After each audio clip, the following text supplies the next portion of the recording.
With Season 5 of Stranger Things right around the corner, it's time for any last-minute predictions of what we can expect from the series finale. Obviously, major spoilers for Seasons 1 through 4, but let's dive into it. Vecna is one of the most well-known villains in all of Dungeons & Dragons, and a lot of his lore has made it into Stranger Things in some form or another. He's a god of lies and secrets, which the show has done a great job portraying through his choice of victims. He's largely associated with the Shadowfell, the realm that's inspired the Upside Down, and even his previous life as 1, his rebirth, and his connection to 11 all reference his D&D counterpart being an archmage who ascended to godhood. But the most well-known and consistent piece of Vecna's lore is his Achilles heel, the Sword of Cass. In D&D lore, Cass was Vecna's right-hand general and one of the only people he ever trusted. Vecna gifted Cass with a powerful, sentient sword that he would use to do Vecna's bidding, but the power corrupted Cass and he tried to overthrow Vecna. A lengthy battle ensued, leaving both Vecna and Cass banished, and Vecna's tower in ruins. And the only artifacts to survive the battle were Vecna's eye and hand, and the aforementioned Sword of Cass. But what does all of this mean for Season 5? Well, if the party wants to finish the job and kill Vecna once and for all, they'll have to find Hawkins' version of Cass. But who could that be? The obvious answer is 11. She's the only one who's been shown to have powers, and she's already fought him twice. In fact, the first time she fights him in the lab, it draws a lot of parallels to the story of Cass and Vecna. 1 tries to help 11, and 11 helps him in return, signifying a temporary alliance. But then, just as 1 has broken his chains and is ready to turn on the world, 11 turns on him and banishes him. And while yes, 11 is a main character and hits many of the important story beats, she doesn't seem to fit the same themes that Cass represents. Cass and Vecna's relationship is about the greed of power-hungry individuals,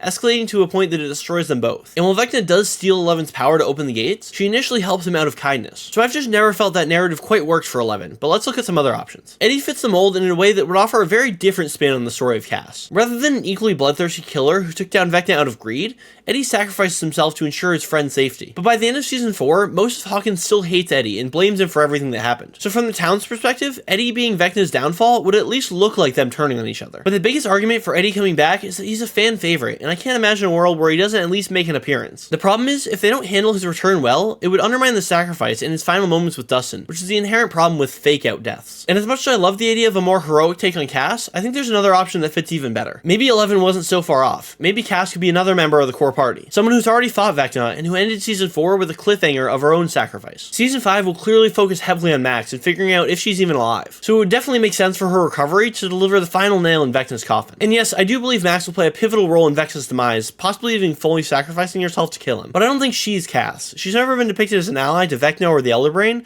so you don't get the same themes of betrayal. However, Max could still kill Vecna with help from her brother. Billy checks all the boxes. He was one of the few named characters to truly join the Elder Brain and by extension Vecna. However, right before the Elder Brain could take 11 and complete its rise to power, Billy turned on it, sacrificing himself to ensure its destruction. The obvious problem, of course, is that Billy is dead. Stranger Things has a habit of using off-screen deaths to leave a chance that they survived. But Billy is one of the most clearly killed characters on screen, as his body is stabbed multiple times. And as the Elder Brain is defeated, he bleeds out in a heart-wrenching apology to Max. So just like Eddie, bringing Billy back would undercut that sacrifice, even if they could find a way to justify it. But Cass never returns to fight alongside the heroes. He's always depicted as Vecna's architect, whose sacrifice gave Vecna a weakness, a chink in the armor for the heroes to exploit. So I believe that as the heroes fight to understand what's going on, Max will come face to face with a part of Billy that still lives in the Elder Brain. Billy's sacrifice for 11 was a bit of redemption, but this will be a chance to fully save his sister Max, showing how much he really did care for her, giving true closure to their arc together, and forgiving her for her hesitation that's haunted her ever since his death. Thank you so much for watching. I feel pretty confident that someone will take the role of Cass, but who do you think it'll be? I didn't talk about Will, but he was the first to make contact with the Upside Down, so he's definitely a candidate too. And the first few minutes that have been teased from the season would suggest the same. So let me know who you think in the comments below.